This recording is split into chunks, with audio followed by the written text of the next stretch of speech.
Good morning. I am Wanda Brown, Senior Fellow at the Brookings Institution and Director of the Brookings Initiative on Non-State Armed Actors. Welcome to today's conversations about Mexico's midterm elections and the implications for US-Mexican relations. On Sunday, June 6, Mexican citizens will vote in the midterms to select the Chamber of Deputies of the Mexican Congress and 15 of the country's 32 governorships. At stake is whether President Andrés Manuel López Obrador and his party Morena will be able to retain majority in the Congress, in which he currently enjoys absolute majority in the lower chamber and simple majority in the Senate, and thus be able to continue with his transformative agenda on which he campaigned and which he laid out as president. These elections are taking place as President López Obrador seeks to redistribute wealth to the poor. It focuses on inward-looking economic nationalism, has pulled back from some of the economic liberalizations policies of his predecessor, and also has attempted to recentralize power in the office of the president.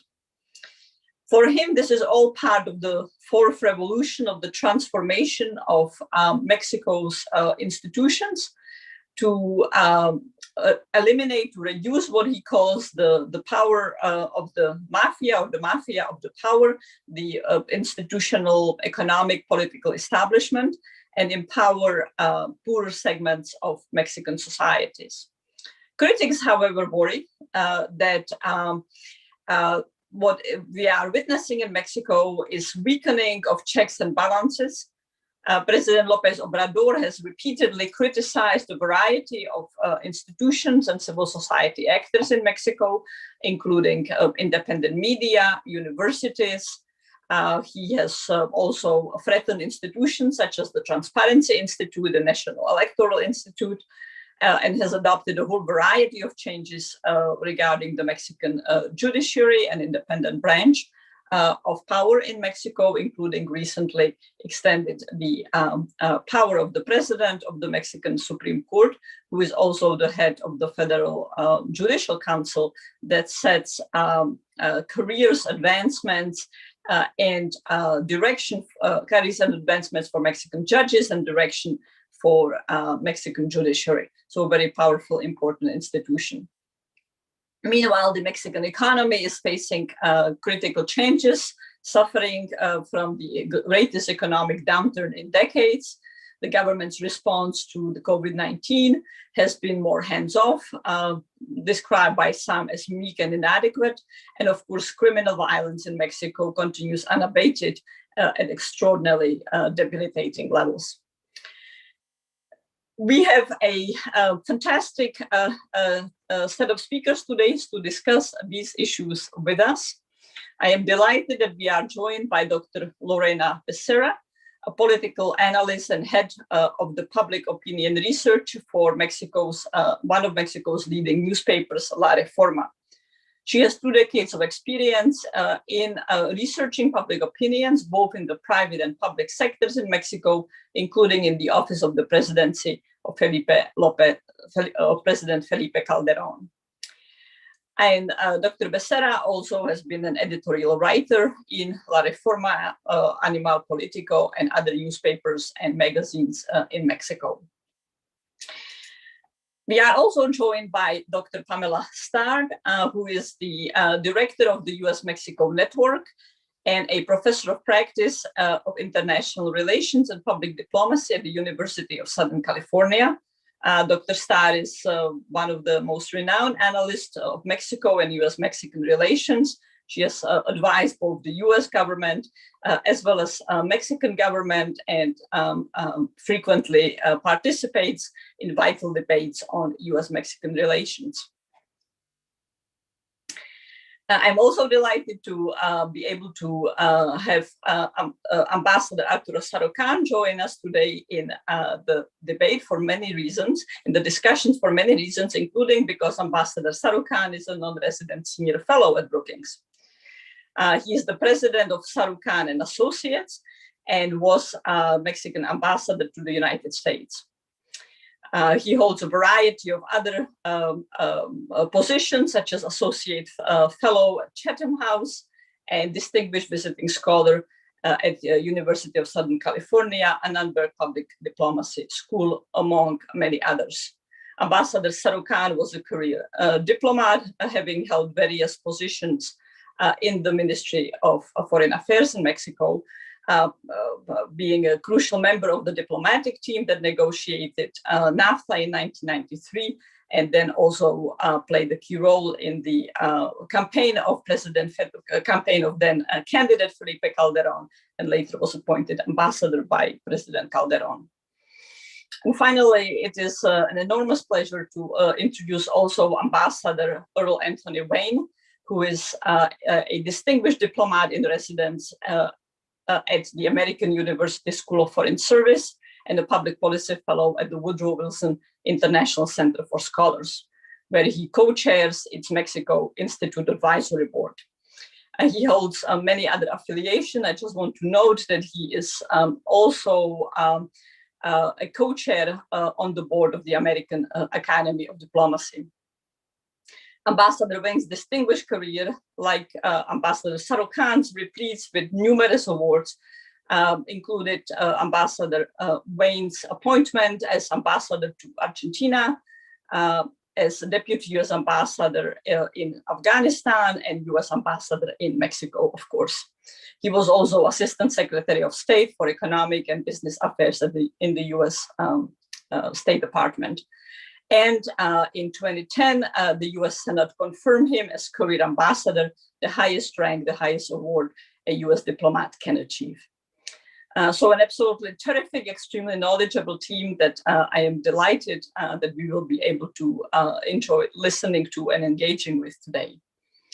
Dr. Becerra, let me please start with you and ask you to give us your latest take on what's happening with the polls, where the midterm seems to be heading, what's happening with predictions, what are the prospects for Morena and President López Obrador to maintain the absolute majority in the lower chamber, and its implications for how the elections are likely to turn out. What are the trends that we are seeing? Over to you, please.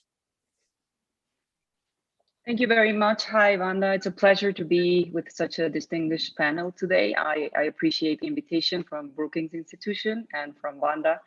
I have a very small presentation because I think it's important because of the size and the complexity of this election, just to illustrate some of the factors that are going to be playing into the minds of voters and the regional dynamics that we're going to be looking at.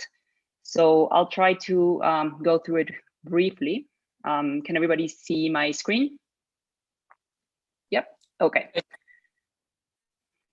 So what's at stake, aside from many of the important points that you mentioned, it is basically Morena's power to reform the Constitution that we are seeing at stake in this election.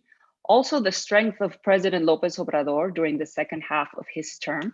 Basically, this election, aside from being a midterm election, it's the largest election in the history of our country, because of all the state and local elections that are taking place at the same time. So this is the largest episode of political redistribution that is going to be happening during López Obrador's term. So that's why a great part of his strength will depend on the result of this midterm election, his strength towards the second half of his term.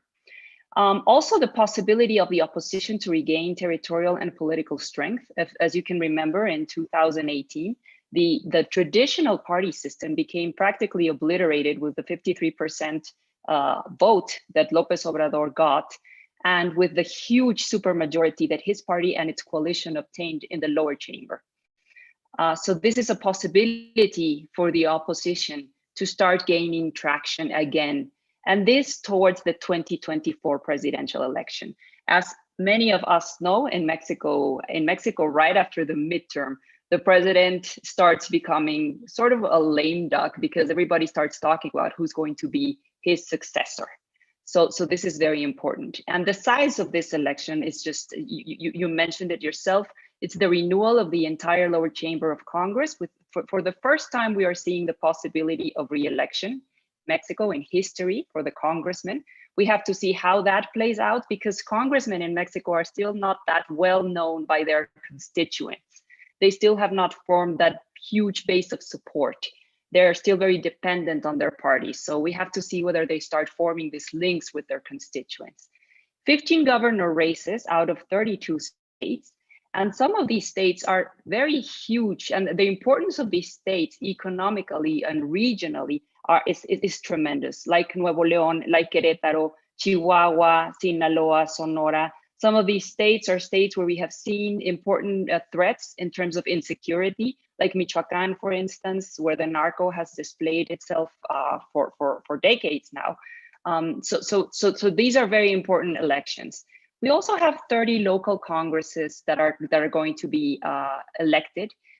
In order to reform the constitution, you need 17 local congresses. Morena right now holds more than that. So we have to see whether Morena still has the power to keep all the different phases of reforming the constitution, including the local congresses.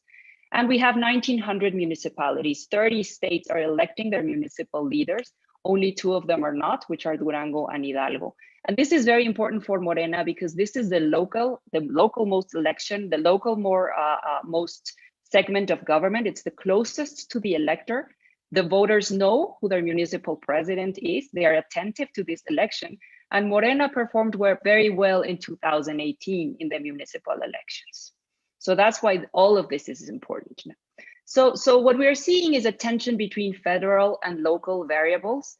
Basically, when we have presidential elections, we see coattails towards the local elections. They influence powerfully on the local elections. But because of the size of this election and all the factors that are at play, we have huge potential for inverse coattails.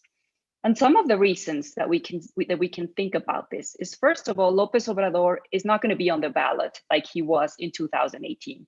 In 2018, just the mere presence of López Obrador in the ballot had a homogenizing effect on the entire electorate. We saw him with landslide victories across states, regions, across age groups, across gender, across social classes and educational levels. Right now, that homogenizing effect has been diluted. And we're going back to the pre-2018 scenario where the vote intention for the party is cutting across educational levels again. We are seeing huge rejection towards Morena from the more scholarized sectors. We are also seeing differences in age and gender gaps in several different states. And the regional differences that used to be a very important part of the Mexican political system are becoming salient again. And this has to do with the fact that it's more of a local election that we are holding. And because López Obrador is not going to be on the ballot, even though he tries to be present every day in his morning conferences, and he's trying to do a lot of things that are stepping over the law, he's still not going to be on the ballot, right? Another factor is because Morena is not as strong as López Obrador. It never has been. Its vote in 2018 was 39% as opposed to López Obrador, who was 53%. So Morena has to fend for itself without López Obrador, right? And the national electoral districts, I'll go into that briefly, where Morena is strongest are not having concurrent governor races. So that complicates the scenario a little bit more for Morena. Some of the important trends that we see is that the ruling party traditionally loses votes in the midterm election. So these are the votes where each of the presidents, the former presidents, was elected, the vote that president's party got in the presidential election, and then the votes that party got in the midterm election. And we have seen how all of these parties, excepting for the PRI with Peña, for the PRI with Peña, they have all traditionally lost votes in the midterm election. This is a trend that we see, and this has to do basically with the erosion that they suffer for governing, and because they are held accountable for the mistakes of the presidents, in spite of the fact that most of these presidents had good approval levels when they went into their midterm elections.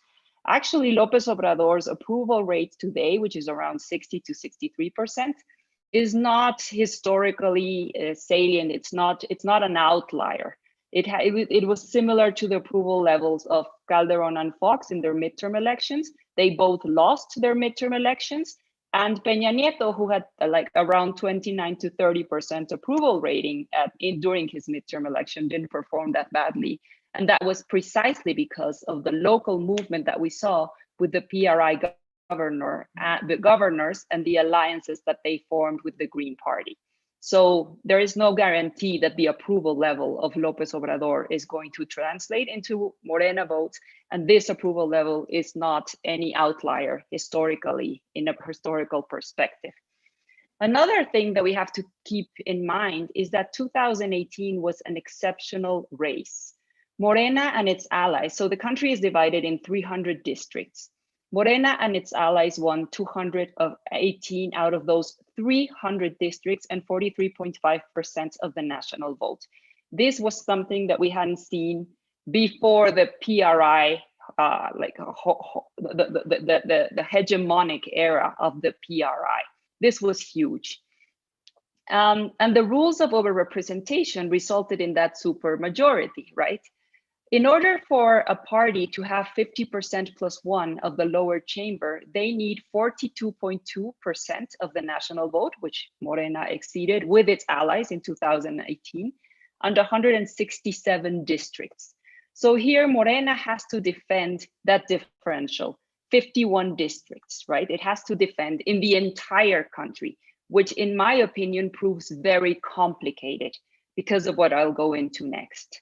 The recent decision of the Electoral Tribune to enforce the rules of overrepresentation are going to make a difference, in my opinion. In the law, a party cannot be overrepresented in the chamber by its vote by more than 8%. And I'll show you the composition when we have, this was a huge overrepresentation.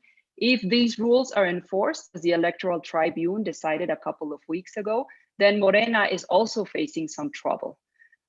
Many of the states where Morena won the majority of the electoral districts are very competed right now, either because they have competitive governor races or because Morena has performed very poorly in their governments, like Veracruz, Morena, and Puebla.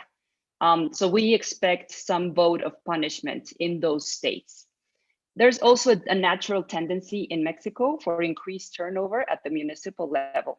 So all of these factors can hurt Morena and can help the opposition. And as I was mentioning before, because this is a local election, the governor and municipal figures are more important than the national figures, the congresspersons. People don't even know who their congresspersons are. This is the percent of municipal turnover historically since 1979 to 2018. As you can see, it's just a trend. Traditionally, people in most districts, in most municipalities in Mexico, we see municipal turnover up to 66%. This plays against Morena.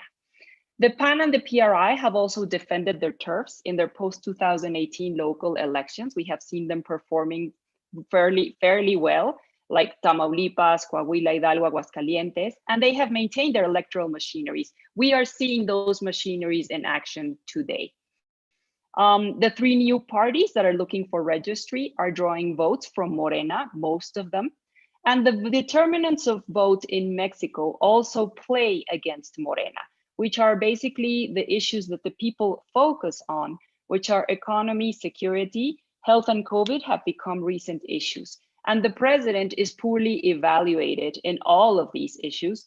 And Morena is even worse evaluated in their local leaders in these elections.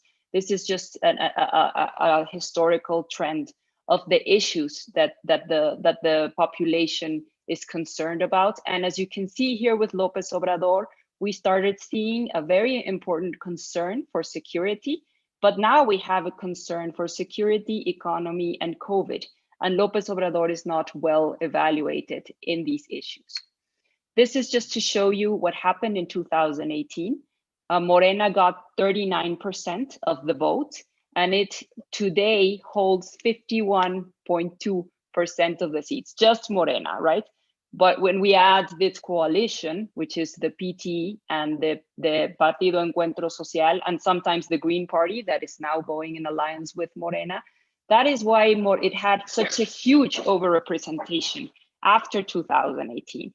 If the electoral rules of overrepresentation are enforced this time, we can expect the Congress to resemble the national vote more than it did in 2018.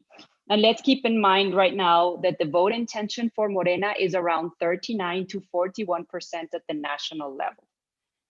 The PAN and the PRI are still between 19 and 17, and Morena allies are between 3 and 4%. So Morena is definitely going to need the alliance, at least with the Green Party, to have an absolute majority, in my opinion.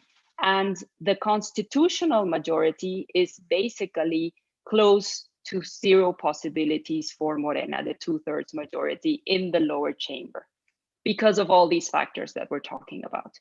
And this is the 2018 elections. All of the districts, these are the states where Morena won all of the local districts. So this was just a huge trend that we saw in Mexico at that time. Right now, we are not seeing that. We are seeing these are the national districts, the circunscripciones, where Morena, where the country is divided. The 300 districts are grouped into 5 huge circunscripciones. And Morena is mostly strong in circunscripciones 3 and 4, which are down in the south and the southeast of the country. But the rest of them are very, very competitive. Terrific comments. Can I please ask you to wrap up the initial presentation in about a minute? I am finishing. I'm actually finishing. This is the next slide. The governor races are not concurrent with the district, with the circunscripciones where Morena is strongest. As we can see, this is where Morena is strongest, and most of the governor races are happening in the circunscripciones where Morena is more competitive. I'm sorry, where Morena is finding more competition and where the other parties are more competitive. And what we are seeing here in the projections for the local races is that Morena is probably going to perform very well in around 7 states, but the rest of them are very, very competed. And this is going to have an effect on the congressional election. And that this is because we are seeing is the inverse coattails from the local and the state towards the federal districts. Sorry if I extended myself, that was about it. Thank you very much. Terrific comments. And I look really forward to a conversation among all of us about some of those dynamics that you outlined. You know, I was struck by the 3 issues that you said voters are now paying attention to, voting on: the economy, security, and COVID, which is of course hardly surprising. That would assume, one would assume those would be the primary issues. Yet for considerable amount of time, President López Obrador was nicknamed the Teflon president and seemed to be able to get away with poor performance in all those 3 issues. With that, let me turn to you, Professor Starr, to give us your take on what has happened in the past 2 years. Are those 3 issues that voters are voting on indeed the issues that dominated the first 2 years of the López Obrador administrations? What are some of the key, most important developments that have taken place so far? Thank you, Vanda. Actually, what I want to do is talk about this in sort of with broad brushstrokes, as opposed to looking at the specifics of individual policies, although I will talk a lot about individual policies as well. I want to expand more on what's at stake at the June 6th election, because both Vanda and Lorena have talked a little bit about that. But I want to emphasize a little bit more that when we're looking at the national level election, what's going on in the legislature, and not so much what's going on obviously in the municipalities where, as we know, it's much more local factors that come into play. But particularly when we're talking about the legislature, I think what's at stake is nothing less than the future of Mexico. voters are choosing really between two competing visions of Mexico and its future, between López Obrador's fourth transformation and, to a certain extent, a return to the policies that preceded it. Part of the reason for this division is so profound in Mexico is the fact that López Obrador's government has had some real policy successes during its first 2.5 years in office, as well as extremely significant shortcomings. So the opponents of López Obrador tend to look at his successes, which makes it hard to understand why half the Mexican population tend to have pro-López Obrador electoral preferences. They're leaning toward either Morena Verde or the Labor Party. Meanwhile, López Obrador's supporters tend to underestimate the importance of his shortcomings. And as a result, they tend to interpret opposition to some of his policies as complete intransigence, as a complete unwillingness to accept any change at all in Mexico. So let me look at these policy successes and shortcomings, and so we can see how these two attitudes about López Obrador have really hardened in Mexico over the last 2.5 years. In terms of his successes, López Obrador is the first president in living memory to emphasize the wants and needs of the majority of Mexicans who live in some form of poverty. We have to admit that this is quite different from what came before him. Governments traditionally focused more on the wants and needs of the political and economic elite, assuming that this would benefit the rest of Mexico as well. So this has included some very important policies that embody these promises to put the poor first. It's included a universal pension for senior citizens, benefits for the disabled, a whole series of social welfare programs designed to directly address the needs of disadvantaged segments of society, and a 60% increase in the minimum wage. There have also been other important successes. These include increased tax collection on large corporations who owed back taxes, secret ballots for union elections, which is something that's brand new to the Mexican union landscape, although implementation on this has been a bit slow and uneven. There are other successes that supporters of López Obrador will point to, but let me just leave it at that in the interest of time. But there are also some very important shortcomings in terms of the policies that López Obrador has implemented. First, and potentially most important for López Obrador in terms of what he's promised his supporters, is there's been a huge increase in poverty. In part, this is without a doubt due to the COVID-19 pandemic. We see similar numbers throughout Latin America, but it's also reinforced by two policy decisions on the part of López Obrador. First, he decided to have a very, very limited response to the COVID pandemic, a very limited fiscal response. And as a result of that, about 1 million companies went into bankruptcy and about 2.5 million jobs were lost.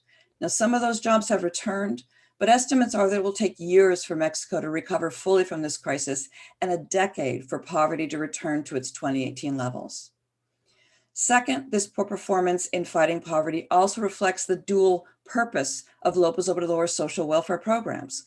They not only provide assistance to neglected segments of society, but at the same time, they're designed to generate a permanent base of support for López Obrador and his fourth transformation suite of policies. And as a result, many of the programs are poorly designed in terms of fighting poverty. They are negatively affected by clientelism. And according to the Federal Audit Agency, there also appears to be corruption in a number of them. Another negative outcome of López Obrador's fourth transformation policies has been a significant drop in investor confidence in Mexico due to a lack of respect for private property rights and contractual rights.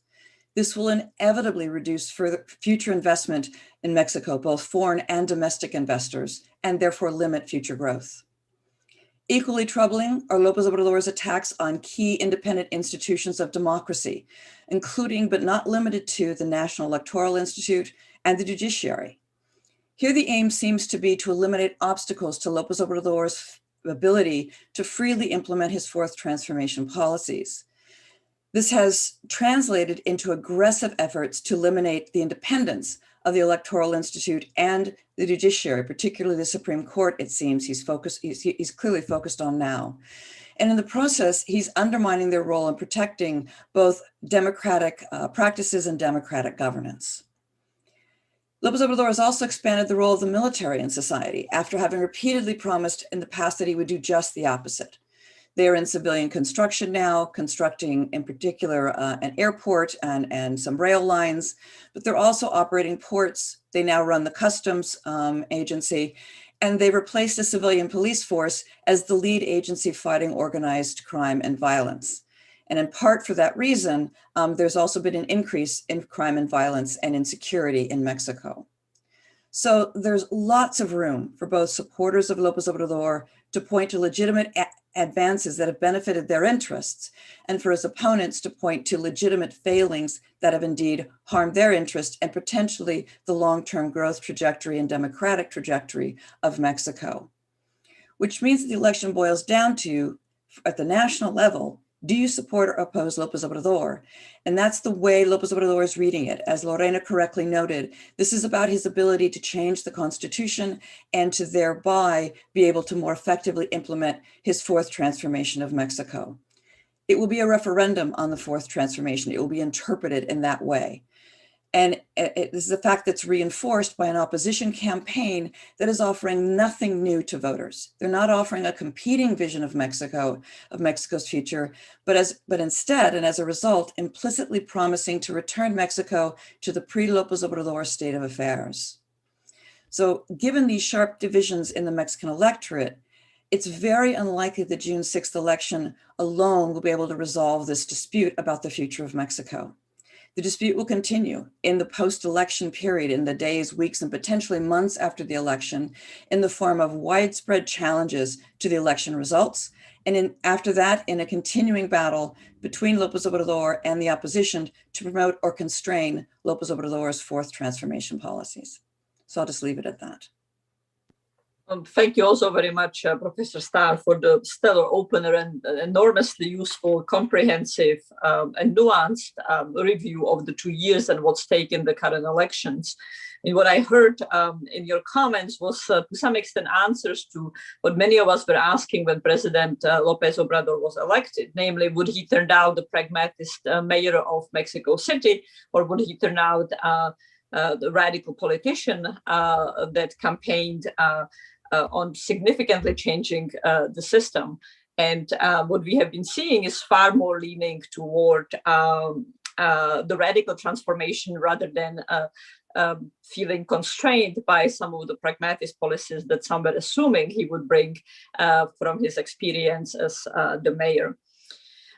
Ambassador Sarukhan, let me turn to you and ask you to help us look forward under two scenarios. So assuming that President López Obrador and Morena will not be able to maintain the hold on power that they have currently, they will lose the absolute majority in the lower chamber, as Lorena outlined in her comments, and likely not retain enough support in local congresses. And he is not able to conduct the change of the constitution that he was hoping for. What kind of priorities and policies are we likely to see, and how that's going to play?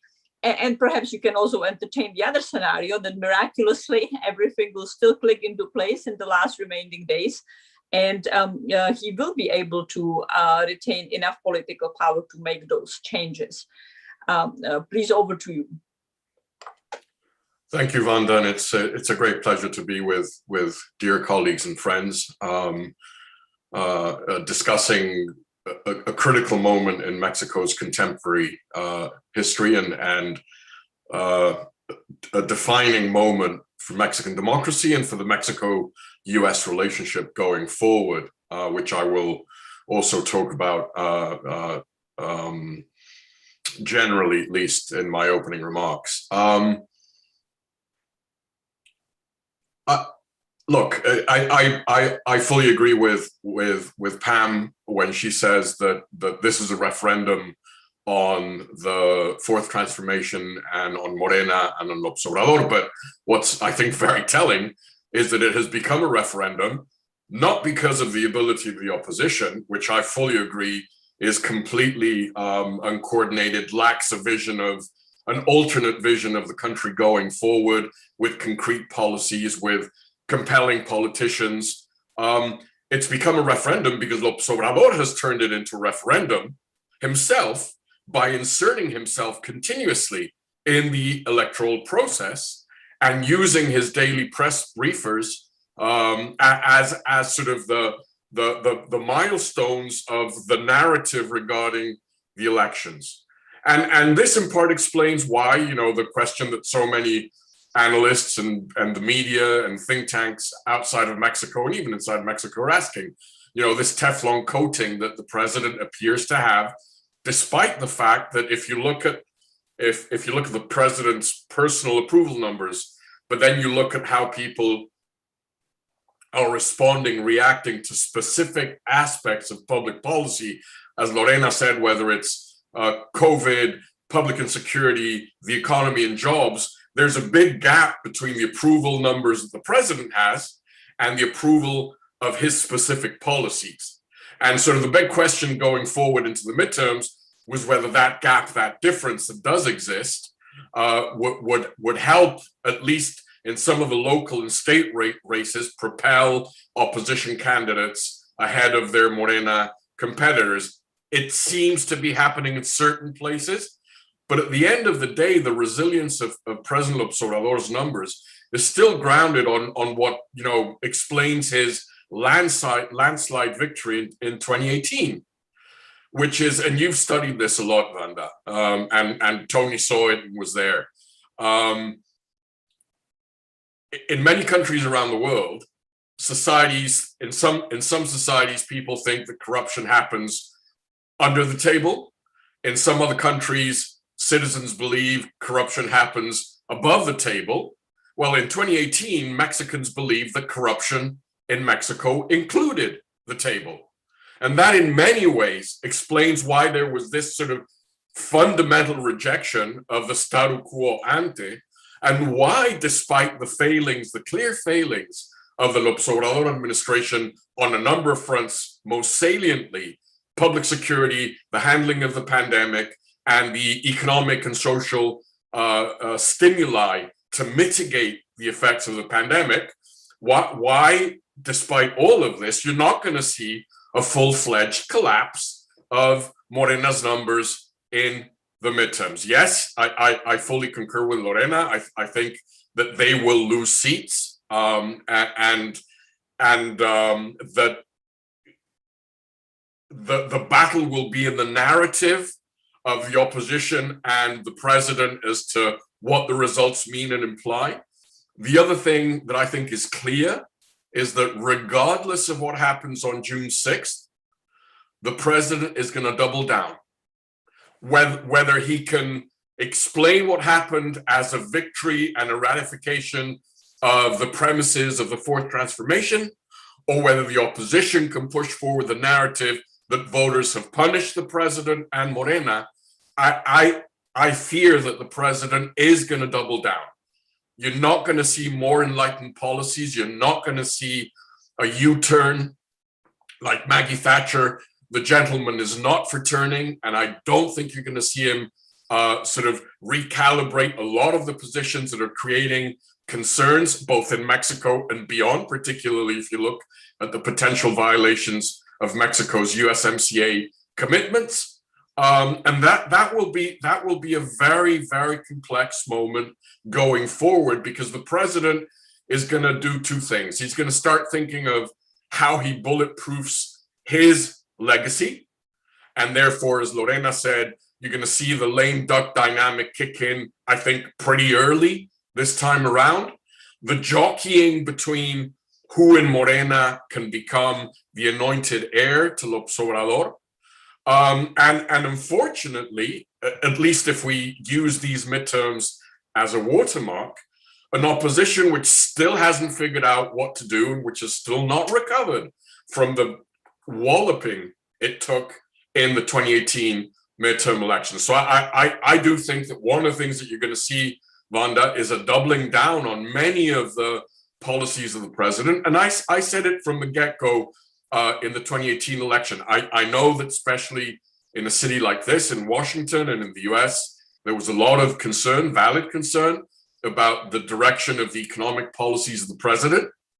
But at the end of the day, I always thought that the most complex and concerning issue regarding a López Obrador presidency was going to be the whittling away of the checks and balances that has taken 2-3 decades to painstakingly build in Mexico. It's imperfect, but certainly if you look at the architecture of Mexico's democracy today and compare it to where it was 3 decades ago, 2 decades ago, Mexico has advanced and has there have been significant strides. And the signs that we've seen with the independence of the 3 branches of government, the breakdown in very important aspects of the federal pact in Mexico, the checks and balances, the role of NGOs, all of this is extremely concerning. And I think that this is where, going forward, you will see some of the most trying and complex policies being enacted by the president. Let me very quickly, before we head into obviously Tony's remarks and then a general conversation amongst ourselves, let me put the issue of the US-Mexico relationship on the map. I remember, I think Pam and I were in another webinar like this somewhere else, and we were discussing what the Biden victory meant for US-Mexico relations. And I said, you need 2 to tango, or salsa, or danzón, or whatever you want to do in Mexico. And the question was not only how would the US administration engage with Mexico, but whether López Obrador was willing to take advantage of the Biden administration and the opportunity that provided both countries to relaunch and reset the bilateral relationship. Every sign is telling us that President López Obrador is itching for a fight with the US, and if not a fight, to be able to use the US as he's used the media and NGOs and opposition figures in Mexico as a way to create the us versus them narrative. You've seen it most clearly with the president lambasting the US and USAID for doing something, which, by the way, explains why he's president today. Funding and supporting NGOs on the ground in Mexico, watchdogs on corruption, on transparency, on judicial reform, on human rights, that in many ways explain why he won in 2018. And this is troubling, because we're a few days, a week and a half away from Vice President Kamala Harris going down to Mexico. And the big question that I have is whether the US isn't falling into a sort of Erdogan trap in its relationship with Mexico. You've all heard about the Thucydides trap regarding a status quo global power and a rising power and what that does to international relations. I'm using this figure of the Erdogan trap because remember what happened when you had massive numbers of Syrian and Middle Eastern refugees coming into the European Union, either across the Aegean, the Mediterranean, or across Turkey's land borders. The European Union worked with Turkey to try and have Turkey stop those migrants from coming into the European Union. But sort of the unwritten quid pro quo was that the European Union would turn a blind eye to the erosion of Turkish democracy and the checks and balances in Turkey. In many ways, by having the Biden administration decide that ensuring Mexican collaboration on stopping the flow of Central American transmigration through Mexico, they've put everything else, at least temporarily, I hope, on the back burner, because they need to ensure Mexican collaboration so that the GOP does not use migration and the border as a narrative to politically assault the Dems going into next year's midterms.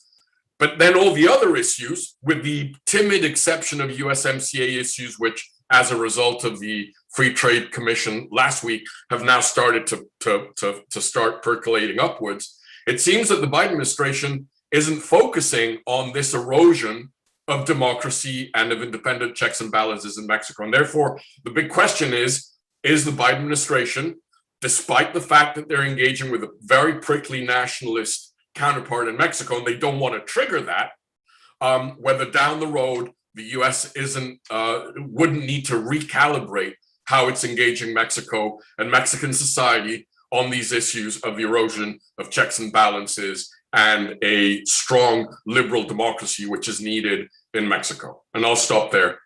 Oh, perfect. Thank you so much, Ambassador Sarukhan. Also enormously informative and insightful comments, and perfect transition to Ambassador Wayne.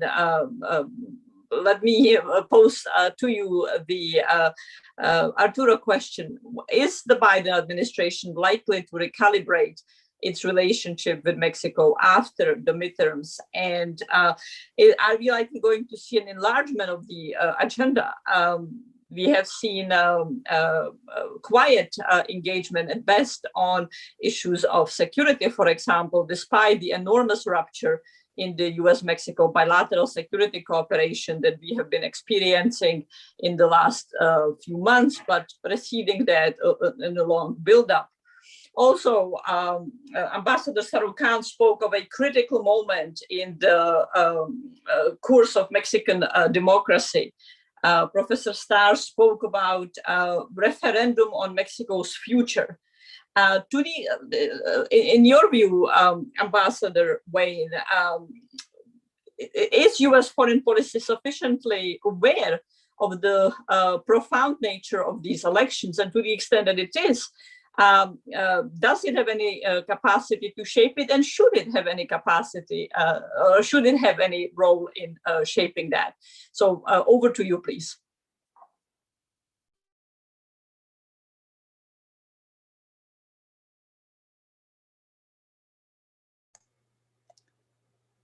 Tony, you're muted. Thank you, Vonda, and thanks, Lorena, Pamela, and Arturo for your excellent points. I want to start off, however, saying a little something about the Mexican elections, and I'll get to your points, Vonda. I think it's really important just to underscore from what we've heard that in the last several weeks, AMLO's really laid it all out. There's a clear choice for voters. Anybody who's been listening to his morning press conferences and reading the articles and watching the newscasts, I mean, he's come out with a whole display of his agenda. It's quite clear. He's going to put a new central bank governor in who has heart. He's extended the Supreme Court Chief Justice for 2 years. He's not only criticized all these various people, but he's promised to weaken the national electoral institutions if he goes forward, as well as taking the others and putting them into various ministries and parts of the government. On energy independence, he's just become clearer and clearer, as he has been in the last couple of days with the announcement of buying the rest of this refinery in Texas, all portraying this and his the two previous laws, which are now suspended by the court, as really moving Mexico toward energy independence. He's used the WIF, the Financial Intelligence Unit, and the Attorney General's office to go after political opponents in pretty bold and aggressive ways. And as Arturo mentioned, he's criticized the United States for supporting two NGOs who have a long and respected record of standing up for what they're supposed to do, looking at corruption critically, defending journalists. So it's pretty clear out there for anybody who's been listening to the news. This is he's made it into, to second what Arturo said, into a vote on his agenda. I also agree with what Arturo said, that he's going to keep pressing forward with his agenda, no matter how the election comes out. But the election will, of course, determine the degree to which he has super momentum behind that as it goes forward. So what does the United States have to do in this situation? They have to walk this line, which is a very careful line between the deep tradition of suspicion in Mexico in defense of its sovereignty, vis-a-vis the big neighbor to the north, and the important issues that the United States has with this very important neighbor, the largest, export or one of the two largest export partners that the United States has, and a tremendously important partner for all the things that cross the border, good and bad. And how does it manage that? I think Arturo is correct that they've placed the highest priority in the short term on getting control of the migration situation. And they do need Mexico's help for doing that. On the other hand, they have started raising their concerns on the economic front, not just at this last meeting among the ministers, but in previous statements coming out of both USTR and Congress and the State Department, about labor rights, about energy, the energy sector, and respect for investors there. There have been a number of groups in the United States, for example, in the agricultural sector, being very frank about things they think Mexico is not doing well. So I think they're going to continue to look at that.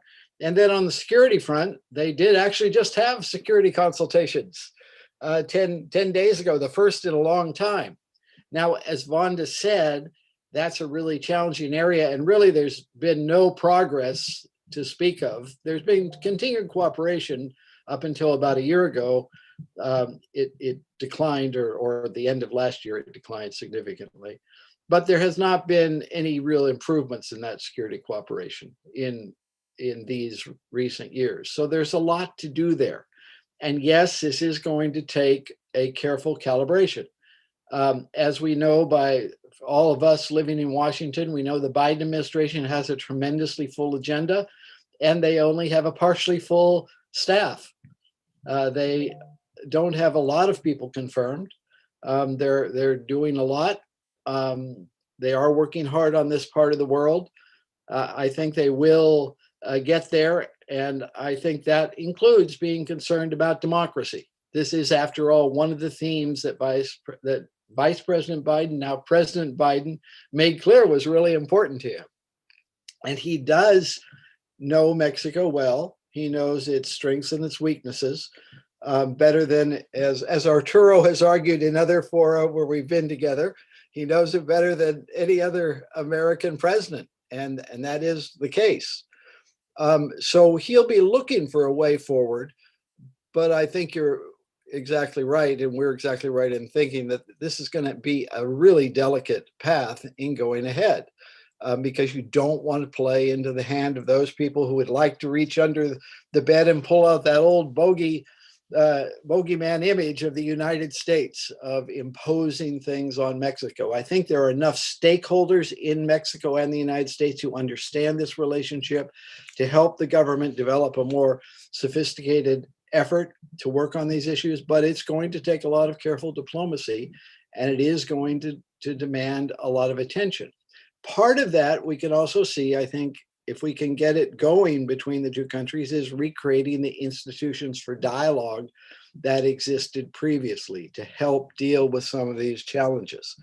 We used to have a high-level economic dialogue that went beyond trade and looked at the other issues that were troubling the relationship. And López Obrador agreed with Biden to reestablish that. That can be helpful. I think it is positive that they did have a bilateral dialogue on security within the last 10 days. That isn't going to fix everything, but if you start talking about things, you can start exploring solutions. There's going to be a lot more that needs to be done. Handling migration effectively is going to take a lot of practical cooperation, not just US-Mexico, but with partners to the south. So this will be hard slogging, but I think it is possible to manage this going forward. And I think at some points it's going to take the United States needing to be very frank when it has a disagreement. And as we've seen in a couple of relationships around the world, the Biden administration has been willing to do that, to speak frankly and still work with people to find ways forward. So let me stop there and let's get to some of the questions and answers. Great. Thank you so much, Ambassador Wayne.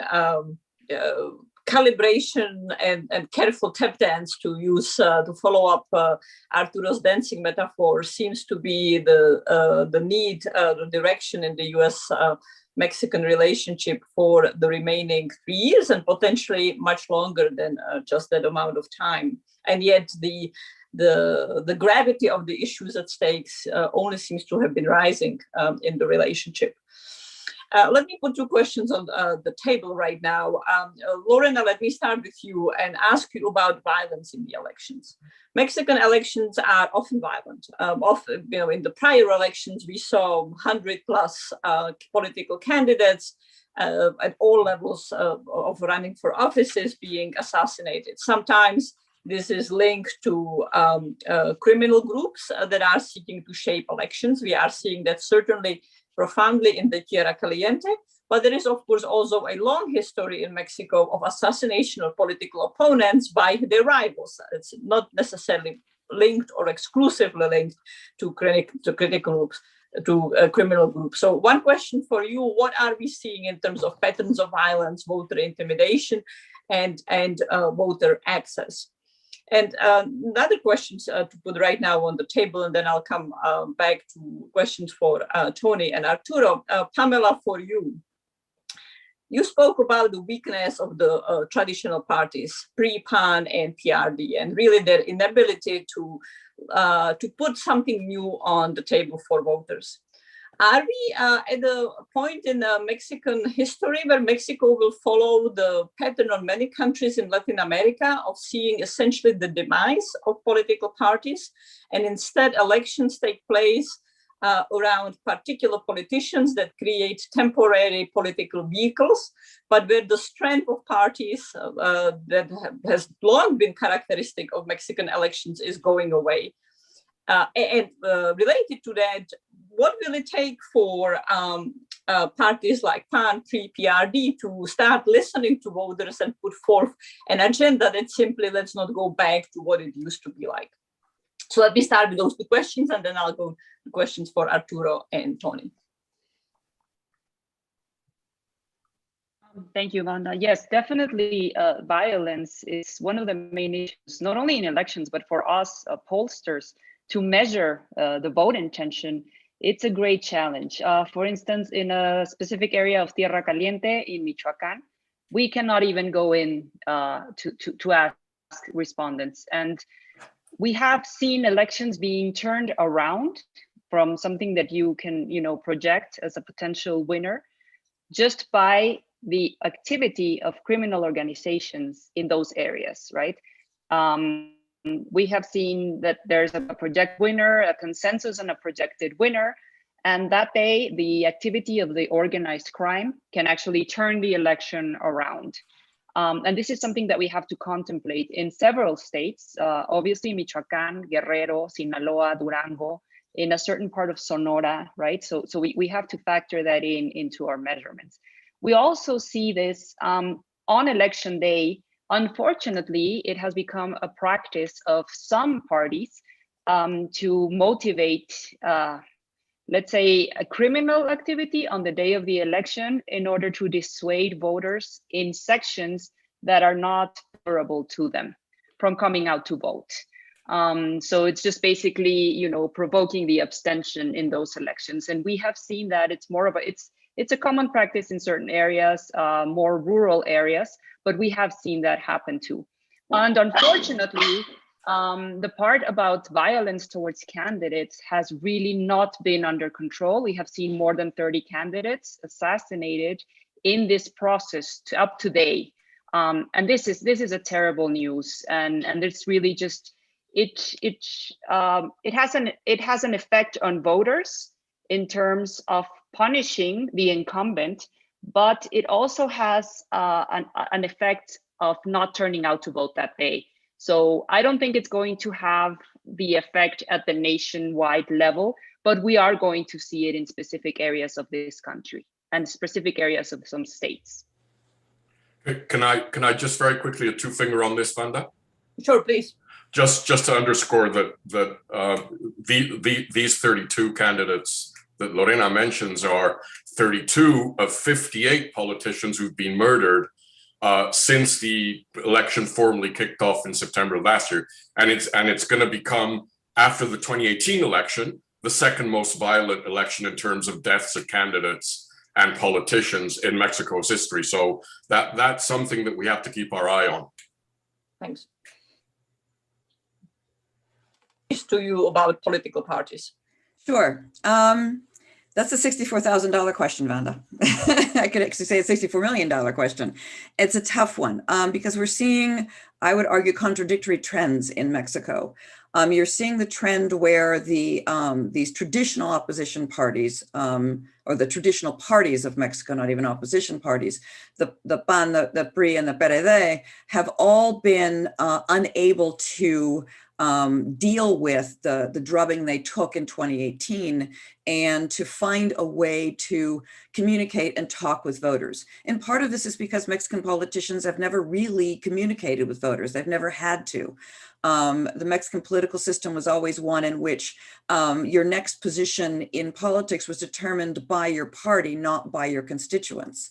There's also very much an attitude in Mexico still in the Mexican political elite that the voters just aren't sophisticated enough to know what's right for them. So there isn't a need to listen to voters. And that's not unique to just the old traditional parties. It's true of most of the politicians in Morena and the small parties as well in Mexico. So that tendency to pay attention to constituents, to listen to them, is not something that's well established in Mexico, either because of cultural reasons or because of how to get ahead in politics. So that would suggest that these parties could potentially wither away, and we would have a situation in which maybe parties don't matter in Mexico. But what we're seeing at the same time is that when individuals want to have an influence in politics, their first step is to try to form a party. Because parties receive all kinds of fundings from the Electoral Institute, and that gives an enormous monetary incentive to form parties. And at the same time, you have the Citizens Movement Party, which is insistent upon trying to create a third option, not a pro-López Obrador, anti-López Obrador, but a third way in Mexico. And finally, we don't have charismatic personalities in Mexico that could, at this point, that I see, that could draw the voters' fantasy. So that's going to be difficult to do. And finally, López Obrador is aggressively trying to undermine parties that don't support him, but aggressively trying to help parties that do support him. So it's not about eliminating parties from his perspective, it's eliminating those who oppose him.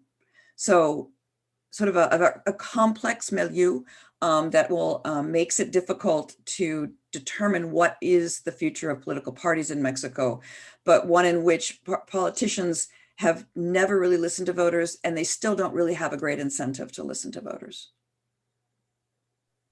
Thank you. That's actually a perfect transition to the questions that I have for Ambassador Sarukhan. But before I state it, I just want to let our participants who are watching the webinar know that what I'm doing is rolling in questions that have already been submitted or that are coming in live. So if you have more questions, please submit them through either Twitter or the link stated in the announcement, and I'll continue folding them into the conversations as I've started doing already.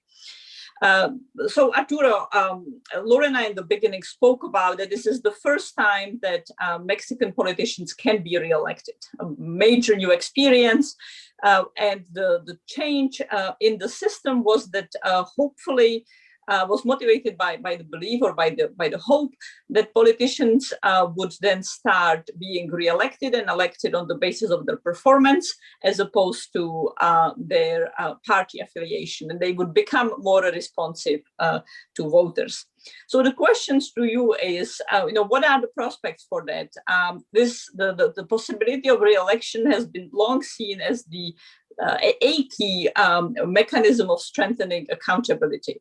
How do you see that playing out? And Tony, let me put on also questions for you. So, in the United States, we have gone through very traumatic 4 years under President Trump, whose agenda was to weaken institutions, destroy institutions, and use some of the whittling of the checks and balances that Arturo spoke about, do so in the United States. And you have looked at issues of corruption, check and balances, power division in many countries, in Argentina, in Afghanistan, in other places where you were posted and on whose policies, on the US policy toward those countries, you had very significant influence. What do you see right now in Mexico as some of the key levers for the remaining 3 years of the López Obrador administration to take on corruption, to take on impunity, even as President López Obrador is perhaps targeting some forms of corruption, highly politically motivated, as we spoke about, and letting all kinds of impunity proceed. Arturo, let me start with you. Well, this fits perfectly with what Pam was saying, because one of the reasons that explains the lack of responsiveness of Mexican political parties to citizens and constituents is precisely that until now, there was no re-election. So there was no incentive for a member of Congress, Senate or lower house, to be responsive to his or her constituents, because he was in or she was in, and then she couldn't face or he couldn't face re-election. And so the conveyor belt between citizens, the stakeholdership conveyor belt between citizens and elected officials did not exist. The reform precisely sought to trigger that. But the question is, going forward, if at the same time you're weakening Mexican institutions and you're weakening checks and balances, you're eliminating another one of the key pieces that ensures that those political parties stop being partycracies and really start responding to the demands of the voters. And this again takes me to what is my core concern, which is the weakening of Mexico's institutional framework. Because if the president persists in doing this, yes, his power is going to be augmented as a result of that, and the centralization of power in the executive. But that also means that he can't rely on institutions to generate growth, to mitigate the pandemic, to resolve social conflicts, to tackle public insecurity, to take advantage of Mexico's geostrategic assets, or even facilitate the transition, which he hopes will be from one Morena candidate to another Morena candidate in 2024. And so this again, it takes us back to the core question of what does this weakening of Mexico's democratic architecture mean? And it could have a detrimental effect precisely in terms of ensuring that via re-election, those members of Congress, those mayors, those governors, those elected officials become much more responsive and sort of rebuild, or in the case of Mexico, build a true conveyor belt between the aspirations and hopes and agendas of Mexican society and their representatives in Congress or in state houses or in municipal governments. And again, let me use an example of how all of this is playing out in terms of the US-Mexico relationship, because if you look at three things that have been happening recently, these things are the direct result of a government that has cannibalized and destroyed Mexico's institutions and Mexican bureaucracy and Mexican agencies. Immigration and the imperious need for the US to have Mexico supported. In many ways, what's happening, regardless of the dynamics in Central America, is that the president has cannibalized the budgets of Mexico's immigration and refugee agencies. They can't do what they're supposed to do if the numbers of agents, if the budget for those two agencies has been whittled away. The president yesterday, the day before, was asking the US not to downgrade Mexico aviation security. Well, one of the reasons that's happening is because the bureaucracy and the agencies that were supposed to be supervising air security in Mexico have been weakened. The recent US ban on the exports of shrimp from the Gulf of Cortez to the United States are a direct result of the inability to enforce regulations to ensure that there isn't bycatch of sea turtles in the Gulf of Cortez. And so, as you can tell where I'm going, is that the weakening of Mexican institutions, the cannibalization of the Mexican state, of the Mexican state's capabilities, is truly having a detrimental effect on governance and public policy in Mexico, in the same way that it could be counterproductive to what was behind the idea of finally enshrining re-election of public, with the exception of the president, of public officials in Mexico.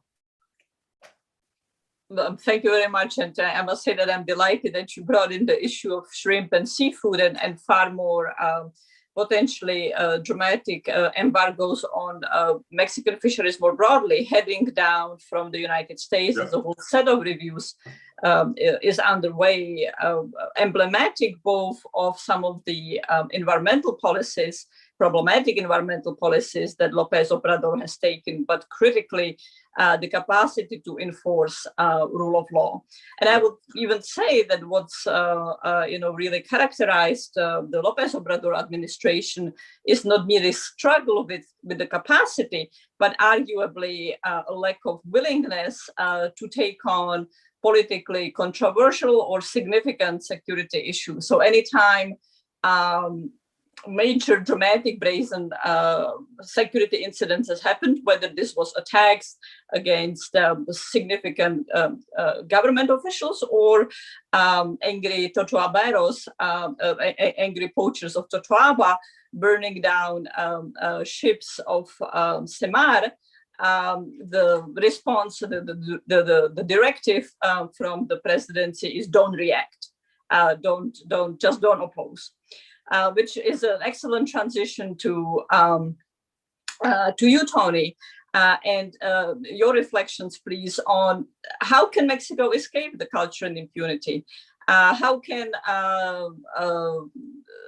rule of law be promoted in the context that we are in Mexico today? And are there lessons from other places where you served? Thank you very much, Fonda. So, of course, there are many people who are much more expert than I in fighting corruption, but I've concluded after serving in a number of places where corruption's been a problem, that you really do need a coalition of people in the local society who want that corruption to change and are willing to struggle for that. And that's why having civil society organizations and NGOs is so important as part of the solution.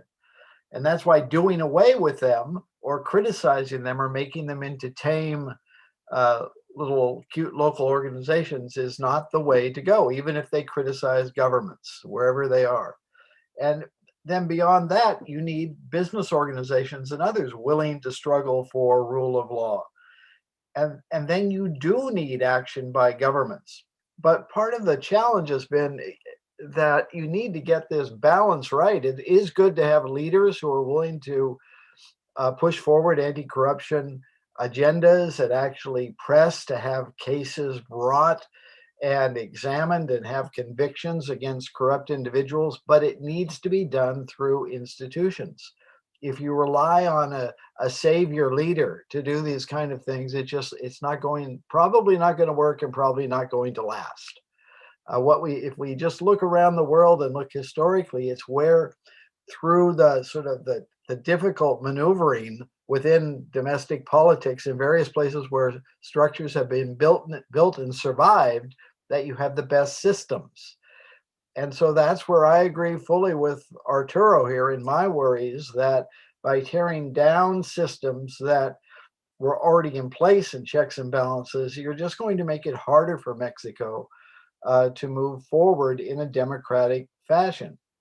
And you know, I don't want to pretend that those institutions were all perfect. They weren't perfect, but people working really hard to get them to be better. I mean, you even saw in the anti-corruption area, there was a massive reform passed during the previous presidency that was never implemented fully under that presidency and then never implemented under this presidency going ahead. And so it really does take a balancing between the recognition of the importance of institutions, whether they be in a government or in the civil society going forward, and a leader that can champion reform while recognizing that you do have to have these processes, structures, and mechanisms that help that reform go forward and be sustained. And I think that is one of the big issues before Mexico broadly right now. And I understand that that's not something that all Mexicans will see and grasp as they look at this situation. But coming from experiences elsewhere in the world and thinking about that, I do see the months ahead and the years ahead for Mexico in that lens. There's been a tremendous amount of progress this century in Mexico in strengthening and building democracy. And yes, that does need to expand to include the poorer people in Mexico in a more effective way. But I'm worried that this is going to be really challenging going forward. And that will make it challenging for the US-Mexico relationship in the longer period of time. And it's not, fully admitting the problems and challenges that we have in the United States, having just grappled with and still grappling with a lot of these same issues. But it will be much better if we're each, I think, struggling to move in a more democratic direction. Thank you, Tony. I'm glad that you brought up the not implementation of the anti-corruption agenda from the Peña Nieto administration and its non-implementation so far. Now, I was going to raise that. I've written in my own writings and thinking about corruption that what is critical is a powerful coalition of power that wants to implement anti-corruption agenda. But what then needs to happen is that this tool of political convenience becomes translated into institutional habit. And what we are in fact seeing in Mexico is efforts to weaken the buildup of even small amount of the institutional habit. Lorena, let me come back to you and pose two questions to you, and I'll also overlap them a little bit with Pamela's. I go back to the theme that this election is really significant. This is midterms. People perhaps abroad are not so focused on the elections in Mexico. It doesn't seem prima facie as exciting as presidential election. And yet we have heard over and over that these elections are really about critical issues in Mexico, critical moment. It's about future of Mexico. To what extent, is my first question, to what extent are Mexican voters aware of that? So yes, they are voting AMLO's transformation, yes or no. This is the extent of vote about the policies that President López Obrador has put forth. But is there real awareness of the dramatic long-term impact? That's my question number one for you. The second question, which is also the same question that I want to pose to Pamela, is what are we seeing in the governor's races? What are the exciting trends there, key states to pay attention to? And Pamela, to you, at the level of the governor's races, can we see the emergence of new exciting exciting politicians or perhaps political opposition from the governor's races from the state level? Okay, thank you. So, well, we have to think about the Mexican electorate as a sort of a collage of different voters, right? So different voters focus on different things, and this is clearly the nature of Mexico because it's such a heterogeneous country.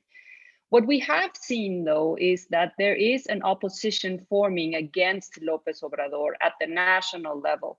It seems to be stronger in some states, and right now, when you see national surveys, around 30% of the population would say that they consider themselves anti-López Obrador, right? So these are voters that are more attentive to defeating Morena. They are more attentive to maybe exercising a utility vote, even if it's not the candidate of their preference, to vote for the candidate that can defeat Morena.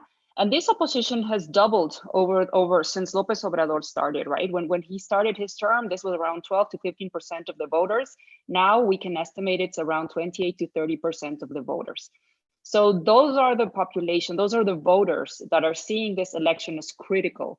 And they are very attentive to the elections of the lower house because they think that this is going to be definitive for the future of our country. Because if López Obrador becomes strengthened from this election, in their view, then in 2024, we're going to have continuity from Morena, and they see it as regression in the country, and they see it as a complete dismantlement of checks and balances, of independent institutions, etc., right? But we do have 40% of voters that are still strong López Obrador supporters. And most of these are older voters. They are mostly in the south and southeast of the country. A lot of these receive social benefits from López Obrador. But, and this is important, only of 25 to 30% of the voters say they are Morena supporters, right? So this is a gap between López Obrador and Morena. And those 15% of the voters, in the difference between Morena and López Obrador, are anywhere from PAN to PRI to Movimiento Ciudadano, or the Citizens Movement, which is, as Pamela said, is trying to present itself as a third way. And Movimiento Ciudadano is attracting all of these voters who are disillusioned with democracy in general, with the previous party system, and particularly with state and local governments that's made all these promises of change and honesty and ended up being dysfunctional and corrupt, right? So we only see like a 30% of the electorate seeing this as a definitive election.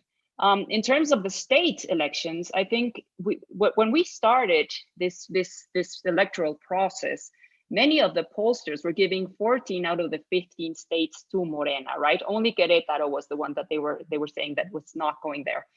We weren't polling at that time. Now that we have started polling, we are seeing very important changes in the states. For instance, Nuevo León, which is a very important state. Morena, who started out with a leading candidate, dropped to 4th place. Campeche, for instance, that was supposed to be a state where Morena could win, is now a possibility for Movimiento Ciudadano with a candidate with an ex-panista. We are seeing Sinaloa and Sonora competitive. We are seeing Chihuahua, that was a state that should have gone to the PAN, that might go to Morena precisely because the governor, the PAN governor, is operating against the PAN candidate. We are seeing Michoacán and Guerrero, where the two Morena candidates that were leading in the polls were removed by the Electoral Institute for not complying with law.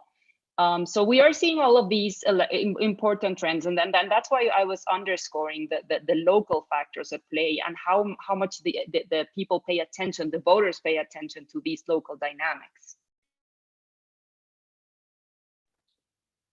Thank you. Pam, please. Let me follow in on that, because I think that what Lorena, the point she's making, and I think somewhat inadvertently when she's talking about the changes in positions of candidates and the internal party disputes about candidates, is sort of what I'm seeing at the gubernatorial level and even at the national level, is there aren't a lot of exciting politicians. There are a handful. And the handful that seem to be, they could be an exciting option for the future potential candidate.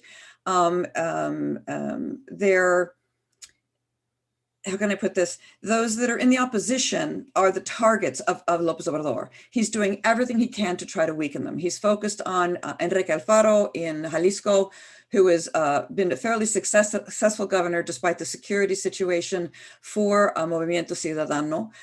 He's gone after the governor of Tamaulipas because he's taken the lead in an opposition movement of particularly panista governors, but opposition governors, as I believe it was Tony who mentioned, using the power of the state to try to undermine him and indeed to arrest him and throw him in jail. So it's very hard to be able to, for politicians, particularly the opposition, to come out of the states. And within Morena, it's going to be whoever López Obrador anoints. So yes, you've got a very strong governor in Claudia Sheinbaum in Mexico City, who is exciting. She's an interesting future politician, but she's also, you have Marcelo Ebrard, the foreign minister, who's a potential candidate. You have other wannabes within Morena, but at the end of the day, the Morena candidate is going to be the person who's anointed by López Obrador. Those circumstances make it very hard for exciting candidates to come out of the states, and I frankly don't see that as the path for a potential future president of Mexico, unless it happens to be Claudia Sheinbaum. I'm sorry, Vanda, if I can just add up to that. I have just a different point of view in that, because we are seeing that a lot of the local figures are becoming very important front runners for opposition parties. Like, for instance, Mauricio Vila in Yucatan. You see a lot, Cabeza de Vaca, for instance. So you do see a lot of local figures that are so strong in their states, and that they have performed well, and that they have managed to fend off Morena, that you can see some of these candidates become exciting candidates. Okay, maybe not the best proposals, but exciting candidates. Samuel Garcia in Nuevo León, which is why he's moving up in the polls. And I think that there is where we're going to find the opposition candidate or the opposition front runner for 2024.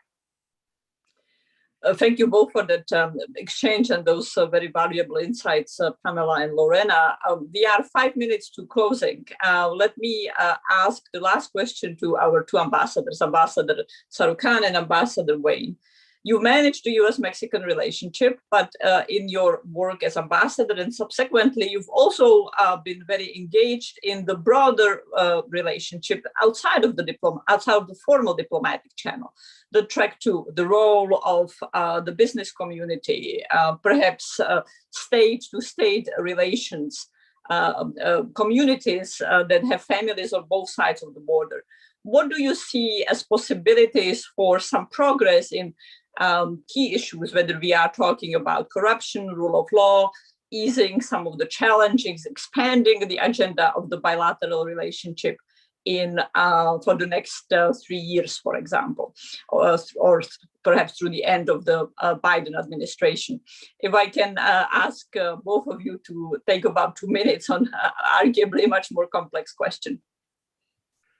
Yeah, that question would merit a 1-hour discussion here, but I'll try to be as cryptic and brief as possible. I think one of the most fundamental things that needs to happen is that we need to tune out Washington, D.C. and Mexico City. I'm not saying that the federal governments are irrelevant. This sounds weird from a guy who spent 23 years of his life as a career diplomat and career ambassador, but increasingly, I think it's the mayors and the governors of the United States and Mexico that need to play the leading role in creating trans-border engagement. Because, first of all, because that's where, again, going back to this idea of why the conveyor belt between society and politicians and political parties is broken in Mexico. The closer you go to the ground, as Lorena said, you look at the role that some mayors are playing in Mexico, certainly a lot of them in the United States. If you can connect cities, and I'm not just talking about those cities on the border, because when you start talking about mayors and governors, everyone automatically tends to think of, oh, the border states. No, this has to be much deeper. It has to be driven by those states and those cities in the United States that may be far away from the border, but that play a key role, whether it's in trade relationships and economic relationships, in supply chains, in diaspora communities. And I see the role of mayors and governors as the driving force of the rethinking, not only of the institutional framework, but the dynamics of the US-Mexico bilateral relationship. And I think there are mayors and governors on both sides of the border, again, not only on the border, that understand this. The problem is, how do you create the framework for them to start engaging and to understand that diplomacy is no longer the sole purview or the monopoly of the federal governments in Washington, D.C. and Mexico City? Yeah, so just building on what Arturo had to say, I think I agree fully with what he said. The question is the framework. And I don't think the framework's going to happen unless we at least get the agreement of the national governments to have this forward-looking discussion take place with all the many stakeholders that there are in the public sector at subnational levels and in the private sector, and really allow that to happen. And it needs to be a future-oriented dialogue. Thinking, if you look at USMCA, for example, there's all sorts of material in there to open up the future of where the economies go, how they become more competitive, if you let the stakeholders take them there.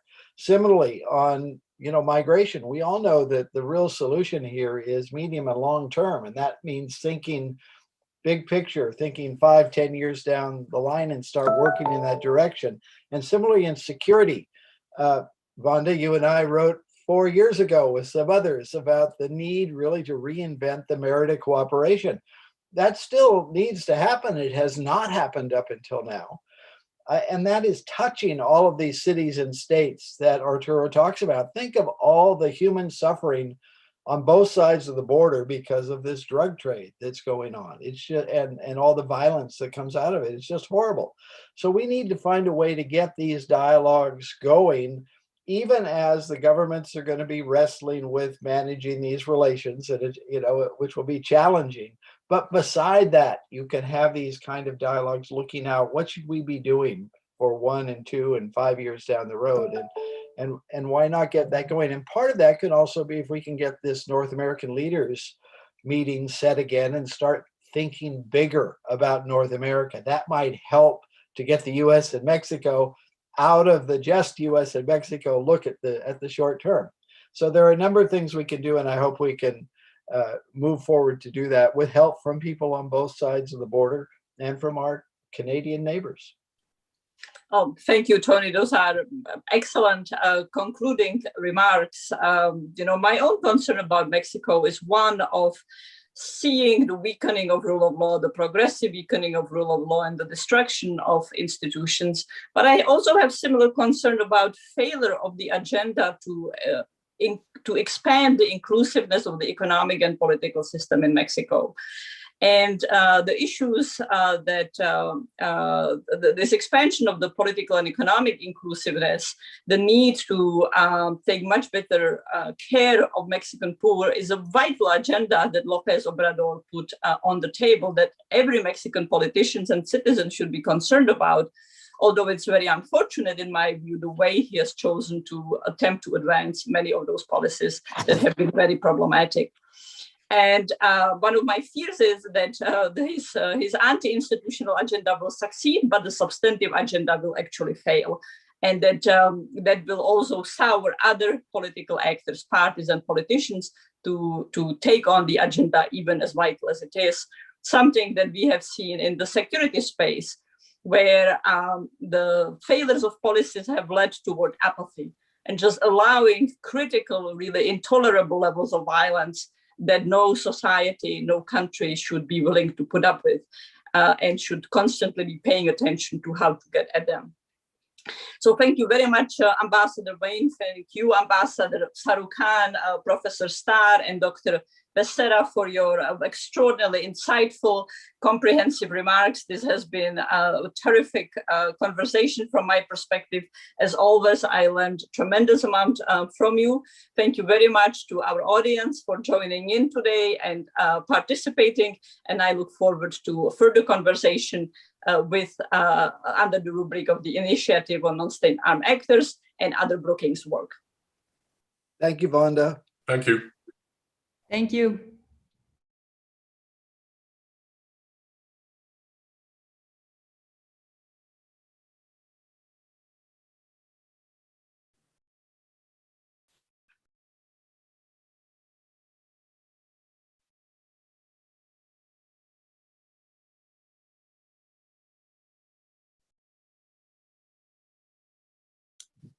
Are we now off?